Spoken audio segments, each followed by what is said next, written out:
En fait, je pense qu'on a à la fois trop et pas assez attendu de l'Europe lors de cette crise. Et d'ailleurs, on a eu des critiques qui ont plu depuis 2 mois, souvent à raison, sur une absence de réaction des politiques publiques européennes. Alors effectivement, et Christakis l'a bien rappelé, il y a quand même eu des mesures extrêmement importantes qui ont été mises en place au niveau financier, au niveau de la dette.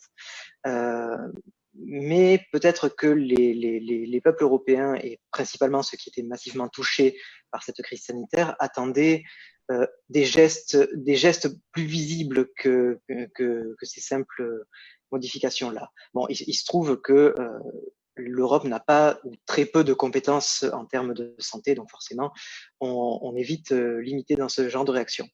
Et en même temps, on a réussi avec cette crise à tomber dans une espèce de caricature de ce que peuvent créer les différents égoïsmes nationaux.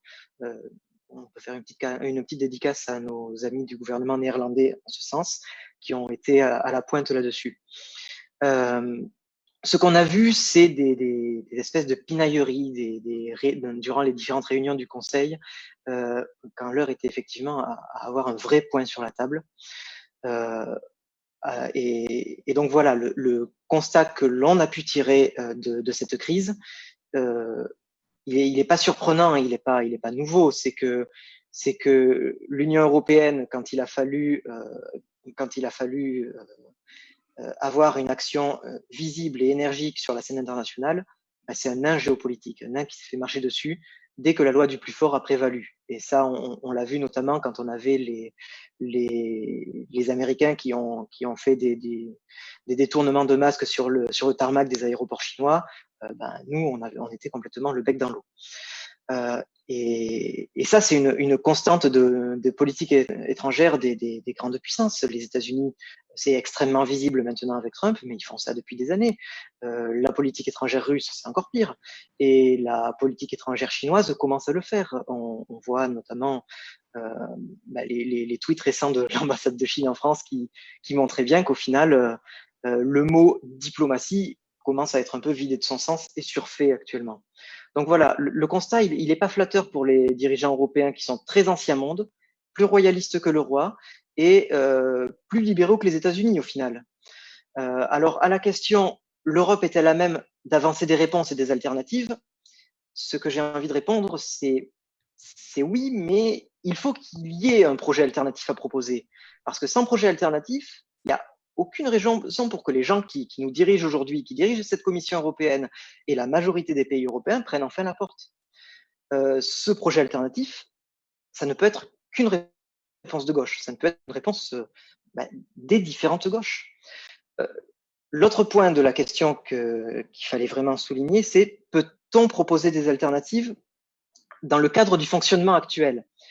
Et là, à mon sens, on est sur une question qui est à double tranchant. Puisque la question, au final, c'est peut-on tendre vers un fonctionnement plus démocratique, premièrement, et deuxièmement, peut-on, dans le cadre actuel, avoir quand même des réponses vers un programme plus à gauche? Donc, sur le premier point, le fonctionnement plus démocratique, évidemment, on ne peut pas le faire sans réforme des traités. Et ça, c'est les questions qu'on va se poser sur comment lutter contre certains États qui mettent en place un dumping fiscal massif, comment s'assurer qu'on puisse se passer de l'unanimité dans certains domaines, et notamment le domaine fiscal, comment on peut encore aujourd'hui priver les parlementaires européens d'un droit qui est élémentaire, c'est celui de déposer un projet de loi ou un projet de directive en l'occurrence. Comment on peut avoir encore le chef de l'exécutif européen, le président de la Commission, nommé par des porte-clauses dans des marchandages interétatiques. Tout ça montre que sur ces points-là, effectivement, il y a besoin de réformes institutionnelles. Mais ça, c'est des critiques qu'on peut aussi dire de l'État français, en fait, puisque sur le fonctionnement institutionnel, on a beaucoup à redire, notamment le fait qu'on ait un homme providentiel élu tous les 5 ans et qui cumule une bonne partie des pouvoirs, la place assez insignifiante accordée à l'opposition dans notre pays, le fait que les compétences aujourd'hui soient extrêmement nationalisées et qu'on ait très peu de transferts de compétences vers les régions et encore moins de moyens financiers transférés aux régions. Et enfin, la place du scrutin majoritaire, évidemment, qui reste un point assez important dans la place accordée aux oppositions. Mais en fait, dans les faits, le cadre actuel nous permettrait déjà au niveau européen d'avoir un certain nombre d'avancées notables qui donneraient une vraie puissance géopolitique, puis c'est quand même le sujet aujourd'hui, une vraie puissance géopolitique à l'UE.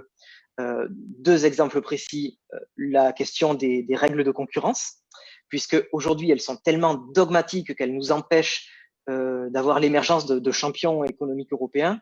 Et aujourd'hui, concrètement, on ne pourrait plus refaire Airbus si on le voulait. On l'a vu avec cette histoire de fusion Alstom-Siemens qui en était l'exemple concret.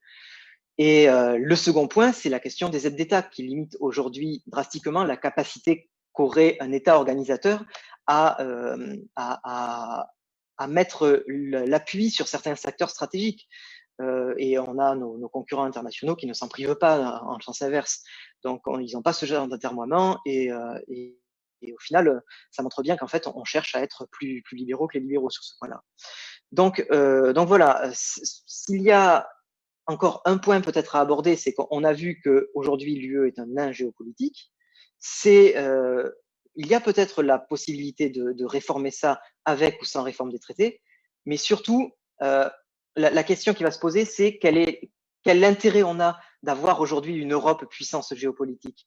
Parce que c'est ça, en fait, la question centrale. Qu'est-ce qu'on attend de cette Europe? Et pour moi, la question va être qu'est-ce qu'on peut apporter via une Europe puissance géopolitique? Aujourd'hui, la force de l'Europe, c'est sa normativité, c'est-à-dire sa capacité à produire du texte juridique. On en rit entre nous, on rappelle les normes sur la courbure de la banane, mais aujourd'hui, c'est ça notre force, c'est notre capacité à dire à Apple, eh ben vous, quand vous vendez un téléphone, il faut qu'il y ait un chargeur avec. C'est bête, mais aujourd'hui, Apple se plie à ça. Quand on dit il faut que les plateformes qui diffusent du contenu culturel respectent le droit d'auteur européen, ben voilà, ça fait partie des contraintes que Google est censé respecter. Donc voilà, c'est notre arme géopolitique, elle est là, c'est le droit.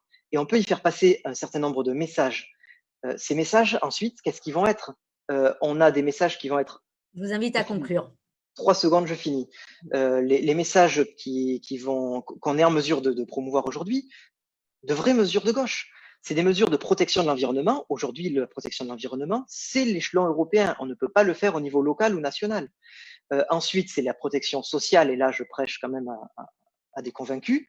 Et enfin, c'est la souveraineté numérique, puisque là-dessus, on a un véritable cheval de bataille qui peut être notre protection à la fois de nos données, de notre souveraineté numérique qui passe au niveau européen face à des plateformes comme Uber, Deliveroo qui nous recréent une espèce de sous-prolétariat pas loin de l'esclavage, ou bien Airbnb qui ne cesse de renchérir le prix de l'immobilier. Donc voilà, aujourd'hui, on peut arriver avec ou sans réforme des traités à un véritable poids géopolitique, et j'ai fini, mais il faut s'en donner la bonne volonté.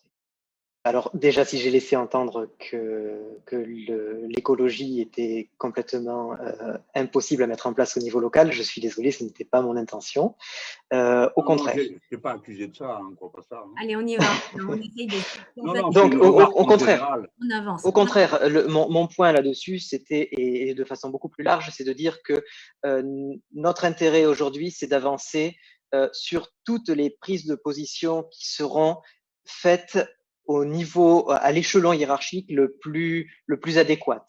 Pour ce qui est de l'exemple de l'écologie, évidemment, avoir une action extrêmement locale à la fois sur l'eau, à la fois sur l'agriculture, sur les pesticides, c'est tout à fait logique. Maintenant, ce qui aura le plus d'impact aujourd'hui sur les changements climatiques, ça va être des actions régionales et mondiales. C'est pour ça que aujourd'hui, on a besoin à chaque échelon de prendre en compte celui qui sera le plus rationnel. Et c'est ce qui nous a manqué dans cette crise, puisqu'on a pu constater qu'on avait délégué à des pays à 5-6 000 kilomètres de là la production d'éléments sanitaires de première nécessité, et que le jour où la crise est arrivée, eh bien, ça n'a pas raté.